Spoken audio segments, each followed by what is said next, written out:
ভীমপুর নামে এক গ্রামে দুই ভাই বসবাস করত, শ্যামল আর বিমল।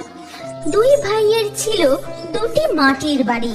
তাদের বাড়ি আলাদা হলেও দুই ভাই ও তাদের বউদের মধ্যে ছিল খুবই মিল। ছোট বউ, ও ছোট বউ, তোর ঘরে একটু চিনি হবে রে। দেখ না, আমাদের চিনি ফুরিয়ে গেছে। হ্যাঁ দিদি, আছে, দাঁড়াও, আমি এক্ষুনি তোমার জন্য চিনি নিয়ে আসছি। এই বলে ছোট বউ পাপিয়া ঘরে চলে যায়। তখন ছোট ভাই বিমল শ্যামলকে বলে, দাদা চলো, অনেকটা বেলা হলো, এবার আমরা মাঠে যাই। হ্যাঁ হ্যাঁ চল। এই বলে শ্যামল আর বিমল মাঠের দিকে চলে যায়। তারপর বিকেল গড়িয়ে সন্ধে হতেই তারা বাড়ি ফিরে আসে। আজ বুঝি জমিতে অনেক কাজ ছিল, তোমাদের ফিরতে এত দেরি হলো যে? যাই হোক, হাত মুখ ধুয়ে দাওয়ায় বসো, আমি চা করে নিয়ে আসছি। তখন ছোট বউ পাপিয়া উঠানে সন্ধে দিচ্ছে। এমন সময় হঠাৎ, কে কে ওখানে? ধানের গোলার পেছনে কে? কেউ কোনো সাড়া দেয় না। পাপিয়া প্রদীপ হাতে দাঁড়িয়ে পড়ে। এই দেখে দাওয়ায় বসে চা খেতে খেতে বিমল বলে, কি গো, তুমি ওখানে ওইভাবে প্রদীপ হাতে দাঁড়িয়ে রইলে যে? ওখানে কাকে খুঁজছো? দেখো না, মনে হলো কে যেন ধানের গোলার পেছনে লুকিয়ে পড়লো। এত ডাকছি, সাড়া দিচ্ছে না। হ্যাঁ, এ কি বলছিস ছোট? ধানের গোলার পেছনে কেউ লুকিয়ে পড়লো? কই গো, শুনছো? আমার না খুব ভয় করছে। বেরিয়ে এসো, বেরিয়ে এসো বলছি। কে আছো ধানের গোলার পেছনে? ঠিক তখনই সেখান থেকে মিয়াও মিয়াও করতে করতে একটি কালো বিড়াল বেরিয়ে আসে। আরে ওটা তো মেনি, ধানের গোলার পিছনে ইঁদুর ধরতে গিয়েছিল। আর নমিতা তো একেবারে ভয়ে জড়সড় হয়ে গেছে। এরপর পাপিয়া প্রদীপ হাতে ঘরে চলে যায়। ঠিক তখনই একটি কালো ছায়া ধানের গোলার পিছন থেকে বেরিয়ে পাশের বড় ছাতিম গাছটায় উঠে যায়। ভাই, কি হবে বলতো? জমির ফসলগুলো যে একেবারে শুকিয়ে যাচ্ছে। কত মাস বৃষ্টি হয়নি। এইভাবে খরা চলতে থাকলে একেবারে সমস্ত ফসল নষ্ট হয়ে যাবে। হ্যাঁ দাদা, কিন্তু ফসল যে নষ্ট হতে দিলে চলবে না। জমিতে জল দেওয়ার কিছু একটা ব্যবস্থা করতেই হবে। আচ্ছা, রায়েদের পাম্প থেকে জমিতে জল দিলে কেমন হয়? এটা তুই মন্দ বলিসনি, কিন্তু সারাদিনেও পাম্পটা একবার ফাঁকা পাওয়া যায় না। জলের হাহাকারে সবাই এখন টাকা দিয়ে পাম্পে করে জমিতে জল দিচ্ছে। দিনের বেলা পাম্প ফাঁকা পাওয়া যায় না তো কি হয়েছে? আমরা ভোরবেলা জমিতে গিয়ে পাম্প থেকে জল দেব। হ্যাঁ রে, তুই একদম ঠিক কথা বলেছিস। অত ভোরবেলা জমিতে কেউ জল দেয় না, আর তাই পাম্প একদম ফাঁকা পাওয়া যাবে। হঠাৎ তখনই ছাতিম গাছ থেকে তীব্র ছাতিম ফুলের গন্ধ ভেসে আসে। পাপিয়া ঘর থেকে বেরিয়ে বলে, আহ, কি সুন্দর ছাতিম ফুলের গন্ধ! গোটা বাড়ির উঠোন যেন গন্ধে ম ম করছে। হ্যাঁ সত্যি তো, কি সুন্দর গন্ধ! ছাতিম গাছটায় অনেক ফুল ফুটেছে, আমরা এতক্ষণ পাইনি। তুমি বলতেই নাকে গন্ধটা এলো। শুনেছি ছাতিম ফুলের গন্ধে নাকি তেনারা আসেন। চলো চলো, অনেক রাত হলো, এবার সবাই ঘরে গিয়ে শুয়ে পড়ি। চলো তবে। হ্যাঁ রে বিমল, তোকে তো কথাটা বলা হলো না। কাল একদম ভোর ভোর তুই আমি জমিতে গিয়ে পাম্পে করে জল দেব। ঠিক আছে দাদা। এরপর উঠান থেকে যে যার নিজেদের ঘরে চলে যায়। গিন্নি, তুমি আমাকে ভোরবেলা ডেকে দিও, জমিতে যেতে হবে। ঠিক আছে, চলো এবার ঘুমিয়ে পড়ি। এরপর সবাই ঘুমিয়ে পড়ে। জ্যোৎস্না রাতের আলোয় গোটা গ্রাম একেবারে ঝলমল করছে। ছাতিম গাছটা থেকে একটা হুতুম পেঁচা জোরে ডেকে ওঠে। নিশুতি রাত তার আপন গতিতে বইতে থাকে। বিমল, বিমল, কই রে? ওঠ, ভোর হতে চললো, এবার আমাদের মাঠে যেতে হবে। বিমল, দরজায় টোকা পড়ার শব্দে পাপিয়ার ঘুম ভেঙে যায়। কই গো, শুনছো? দাদা ডাকছে। ভোর হয়ে গেছে মনে হয়। ওঠো, জমিতে যাবে তো। হ্যাঁ হ্যাঁ, উঠছি উঠছি। এরপর বিমল উঠে দরজা খোলে। চল, ভোর হয়ে গেল যে। হ্যাঁ হ্যাঁ, চলো চলো। এরপর বিমল কোদাল হাতে দাদার সাথে মাঠের দিকে চলে যায়। বলছি দাদা, আকাশে তো এখনো চাঁদ গো, আর তুমি অত জোরে জোরে হাঁটছো কেন? আরে এক্ষুনি ভোর হয়ে যাবে, একটু আগে থেকে জমিতে না গেলে পাম্প ফাঁকা পাওয়া যাবে না। কথা বলতে বলতে শ্যামল আর বিমল রায়দের পাম্পের কাছে পৌঁছায়। যা, তুই জমিতে গিয়ে জল দেওয়ার ব্যবস্থা কর, আমি পাম্প চালাচ্ছি। বিমল তাদের জমিতে চলে যায়।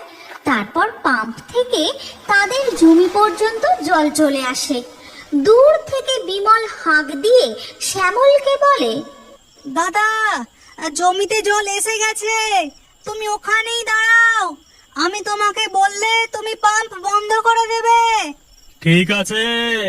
এরপর কেটে যায় বেশ কিছুক্ষণ। তখনও চাঁদের আলোয় চারিদিক ঝলমল করছে। জমিতেও জল দেওয়া প্রায় শেষ হয়ে এসেছে। তখন বিমল হাঁক দিয়ে শ্যামলকে বলে, দাদা, জমিতে জল হয়ে গেছে, এবার তুমি পাম্প বন্ধ করে দাও। শ্যামল বিমলের কথার কোনো উত্তর দেয় না, পাম্পটাও বন্ধ করে না। দাদা, জমি এবার ডুবে যাচ্ছে, তুমি পাম্প বন্ধ করে দাও। দাদা, তুমি শুনতে পাচ্ছো? শ্যামল পাম্প বন্ধ না করার ফলে জমিতে অনেক জল জমে যায়। দাদা, ও দাদা, শুনতে পাচ্ছো? পাম্প বন্ধ করো। কি হলো দাদা, পাম্প বন্ধ করছো না কেন? আমি যাই, গিয়ে বন্ধ করি। এই বলে বিমল রায়দের পাম্পের কাছে গিয়ে দেখে সেখানে তার দাদা নেই। এ কি, জমি থেকে এতক্ষণ তো দেখলাম দাদা পাম্পের কাছেই দাঁড়িয়েছিল, দাদা কোথায় গেল? এরপর বিমল পাম্পের জল বন্ধ করে তার দাদাকে ডাকতে থাকে। আশেপাশে কোথাও দাদাকে দেখতে না পেয়ে সে বাড়ির দিকে যায়। তখন ধীরে ধীরে ভোরের আলো ফুটছে, আর বাড়ির উঠানে পৌঁছতেই দেখে একটি কালো ছায়া ছাতিম গাছে উঠে গেল। গাছে ওটা কি উঠলো? কোনো বাদুড় বা পেঁচা কি? খুব হাঁপিয়ে গেছি, একটু দাওয়ায় বসি। এরপর সূর্যের আলো ফোটে। তখন শ্যামল ঘর থেকে বেরিয়ে বিমলকে বলে, বিমল, চল মাঠে যাই, সূর্যি একেবারে মাথার ওপর উঠে গেল। মাঠে যাবে মানে? ভোর হওয়ার আগেই তো তুমি আর আমি মাঠে গিয়ে জমিতে জল দিলাম। তোমাকে কত করে পাম্প বন্ধ করতে বললাম, তুমি বন্ধই করলে না। আর আমি পাম্প বন্ধ করতে গিয়ে দেখি তুমি নেই, ভাবলাম বাড়ি ফিরে এসেছো। সে কি রে বিমল, এ তুই কি বলছিস? আমি খুব ঘুমিয়ে পড়েছিলাম, ভোরে উঠতে পারিনি, এই চোখ খুললো, আর তুই অত বড় জমিতে একা জল দিয়ে ফিরে পড়লি? অত বড় জমিতে জল দিতে কম করে 4 থেকে 5 ঘন্টা সময় লাগে। তার মানে তুই ভোরবেলা নয়, মাঝরাতে জমিতে গিয়েছিলিস? শ্যামলের কথা শুনে বিমল পুরো হতবাক হয়ে যায়। সে কিছুই বলে না। তখন ছোট বউ পাপিয়া এসে বলে, এটা কি করে সম্ভব? তার মানে আপনি দরজা ধাক্কা দেননি? মাঝরাতে তাহলে কে এসে ডেকে নিয়ে গেল? কই গো, তুমি কার সাথে জমিতে জল দিয়ে এলে? ঠিক তখনই তাদের উঠোনের ধানের গোলার পিছন থেকে কালো বিড়ালটা বেরিয়ে বাড়ির বাইরে কোথায় যেন চলে যায়। একদিন সন্ধেবেলা পাপিয়া আর নমিতা দুই বউ তাদের উঠানে বসে মুড়ি ভাজার কথা আলোচনা করতে থাকে। ছোট, কাল ভোর ভোর উঠে মুড়ি ভাজতে হবে। উঠোনের ওই বড় উনুনটায় তুই আর আমি মিলে মুড়ি ভাজবো, তাহলে তাড়াতাড়ি হয়ে যাবে। ঠিক আছে দিদি, কাল ভোরে উঠে আমি তোমাকে ডাকবো। পাপিয়া আর নমিতার কথাগুলো তাদের উঠানের সেই ছাতিম গাছের ডালে পা ঝুলিয়ে বসে শুনতে থাকে এক ভয়ঙ্কর ডাইনি। আর সে একটি চাপা অট্টহাসি হেসে ওঠে।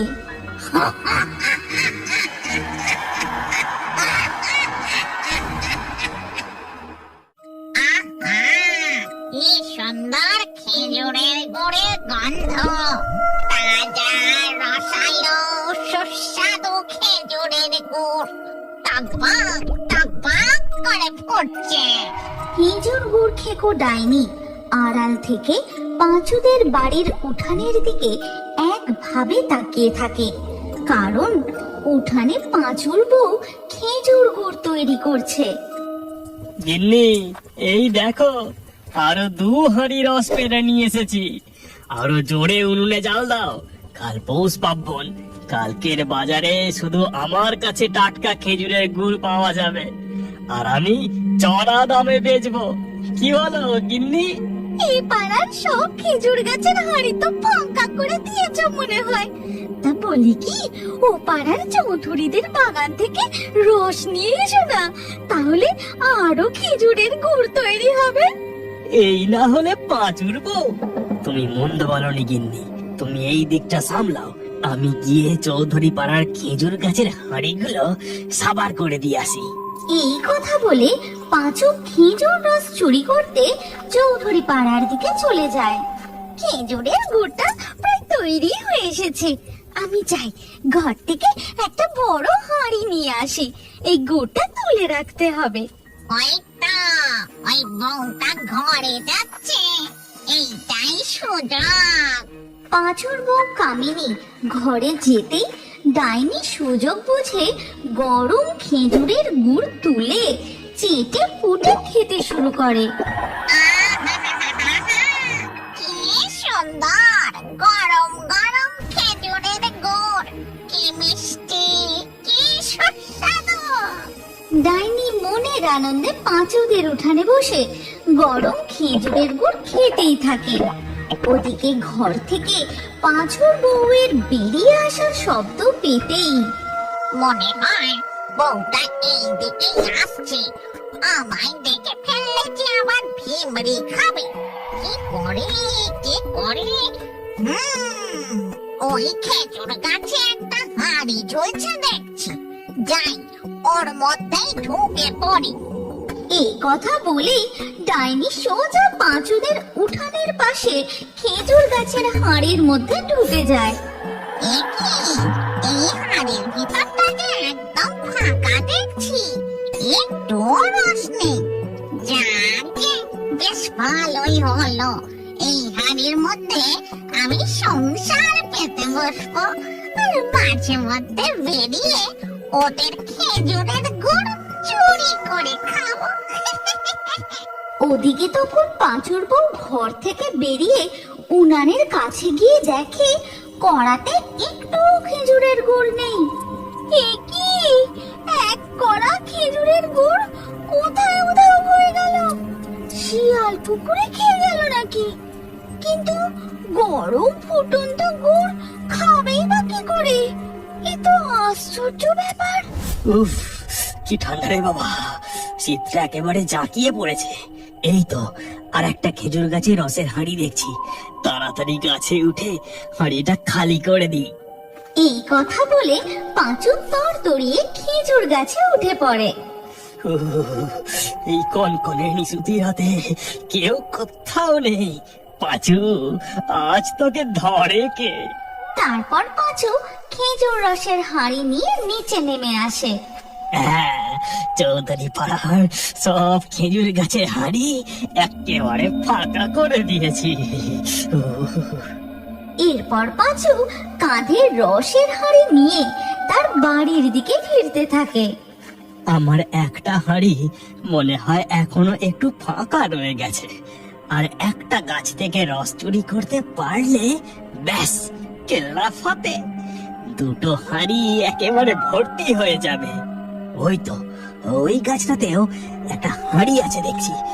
এই কথা বলে পাঁচু তার কাঁধ থেকে রসের হাঁড়ি নামিয়ে রেখে আবার খেজুর গাছে উঠতে থাকে। ঠিক তখনই পাঁচু কি যেন শুনতে পেয়ে হঠাৎ থমকে যায়।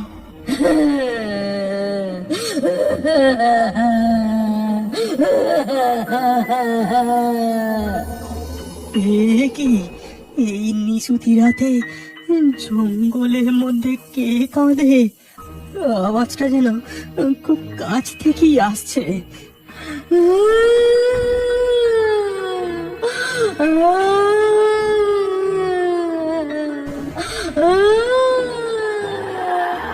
পাঁচু প্রচন্ড ভয় পেয়ে গিয়ে কি করবে ঠিক বুঝে উঠতে না পেরে খেজুর গাছের উপরে চুপচাপ দাঁড়িয়ে থাকে। তারপর আবার কিছুক্ষণের মধ্যে সব শান্ত। উফ, বাঁচলাম। এবার এই রসের হাঁড়িটা নিয়ে তাড়াতাড়ি নেমে পড়ি। পাঁচু খেজুর গাছ থেকে নেমে তার হাঁড়িতে খেজুর রস ঢেলে নেয়। তারপর পাঁচু তার হাঁড়ি দুটো নিয়ে কিছুটা এগোতেই আবার সে শুনতে পায় কি যেন আপন মনে ফিস ফিস করে কথা বলছে।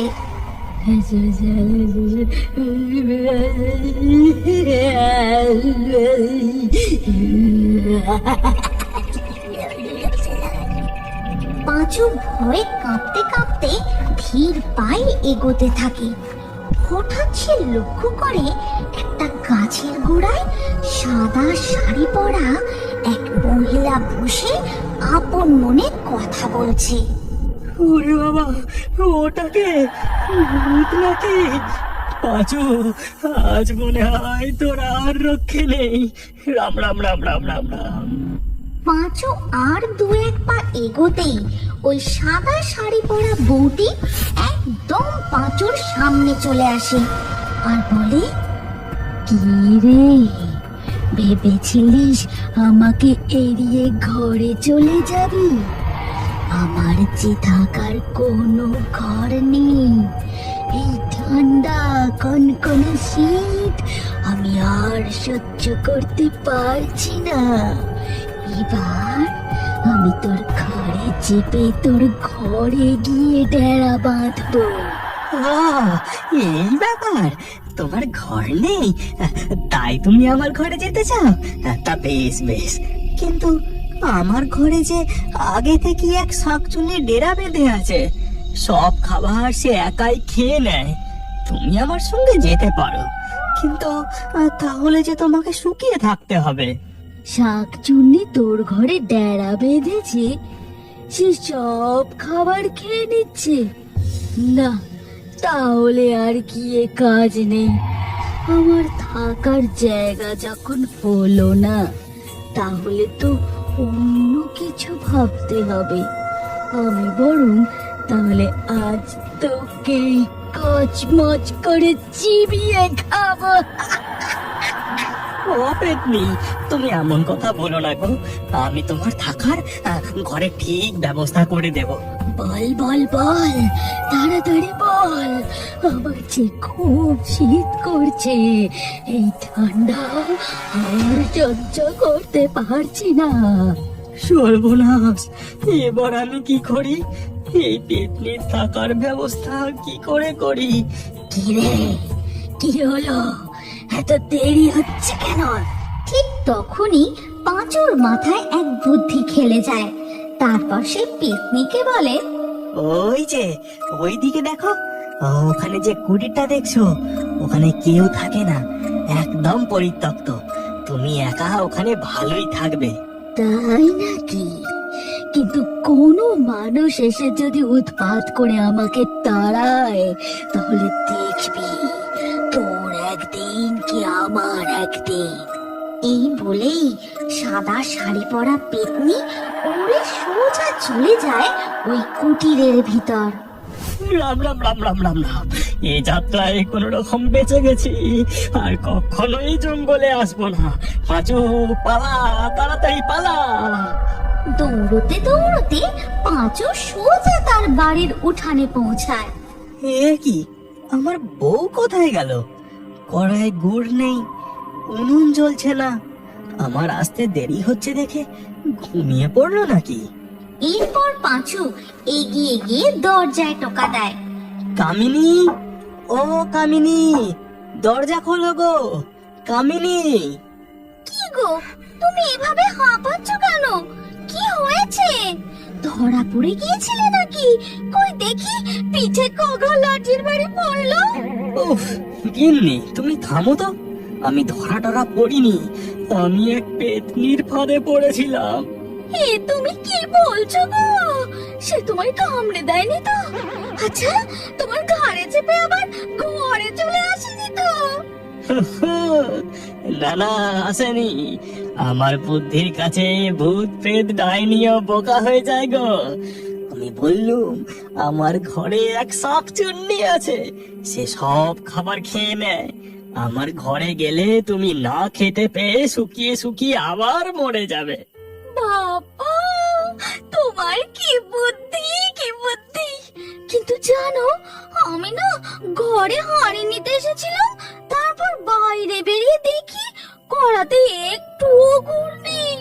কিন্তু গরম ফুটন্ত গুড় কোথায় উধাও হয়ে গেল? কি জানি বাপু, আমি তো কিছুই বুঝতে পারছি না। চলো কামিনী, আমি যেটুকু রস চুরি করে নিয়ে এসেছি, তাড়াতাড়ি গুড় বানিয়ে নিয়ে শুয়ে পড়ি।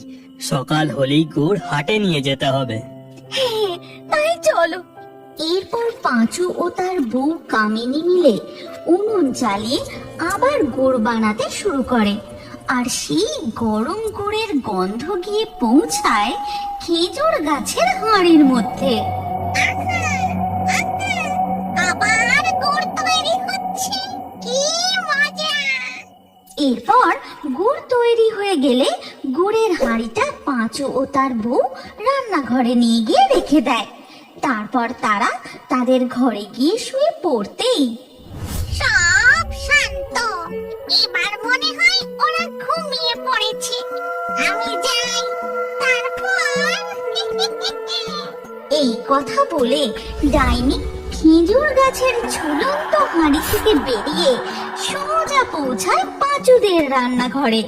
তারপর সে মজা করে খেজুর গুড় খেতে থাকে। আর সব গুড় খাওয়া হয়ে গেলে খেজুরের গুড় খেয়ে মন একেবারে ভরে গেল। এবার যাই, ওই খেজুর গাছে হাড়ির ভিতরে চলে যাই। এরপর ডাইনি অদৃশ্য হয়ে আবার খেজুর গাছের হাঁড়ির মধ্যে চলে যায়। আর পরের দিন সকাল হতেই পাঁচুর বউ রান্নাঘরে গিয়ে দেখে গুড়ের হাঁড়ি একদম ফাঁকা। চারিদিকে খেজুরের গুড় ছড়িয়ে ছিটিয়ে পড়ে আছে।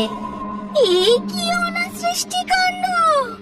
ওগো, তাড়াতাড়ি রান্নাঘরে এসে দেখো, সব গুড় আবার কেউ খেয়ে চলে গেছে। আর ওদিকে পাঁচুদের উঠানের ধারে খেজুর গাছের হাঁড়ির মধ্যে ডাইনি তো বেশ জাঁকিয়ে সংসার পেতে বসেছে।